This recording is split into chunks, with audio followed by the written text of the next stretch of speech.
If your dad was a mechanic, you know so much about cars just by osmosis of being around a mechanic for 18 years. And so I like to think past jobs you've held, you will know stuff about that industry. The jobs of your parents are things that you will know about that industry. And then you've got personal interests.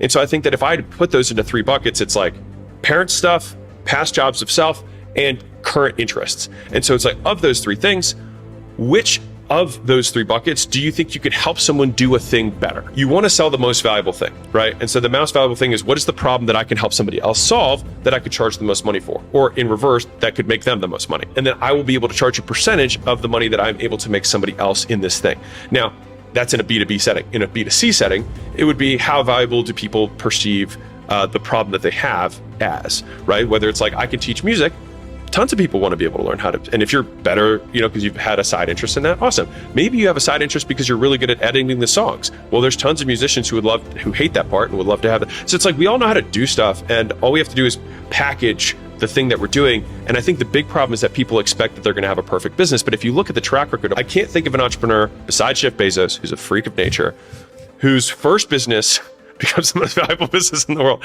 Is most people have a graveyard of failures behind them. And so the idea is, you start not with the intent of saying, this is going to be the one thing I'm going to do for the rest of my life, which is the fallacy that employees have, that whatever they pick is going to be the thing they're going to do for the rest of their lives.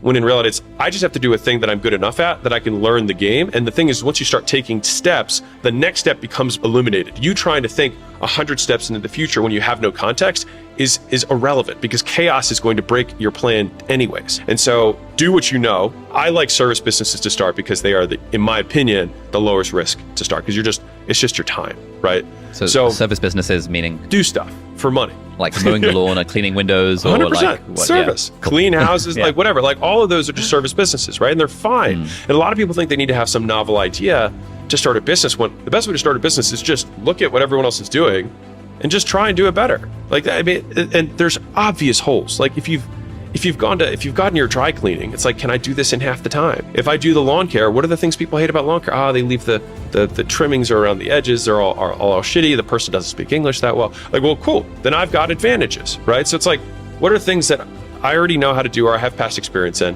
What things, because I have past experience, I know that other people struggle with, that sucks about this thing.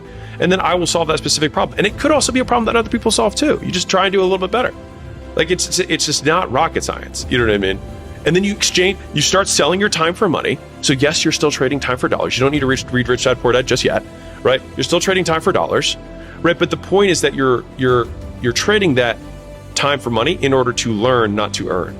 You need to earn in order to pay your rent, eat, etc. But the major thing you're doing is you're paying down ignorance debt. So the vast majority of your income is coming in the form of education rather than earning.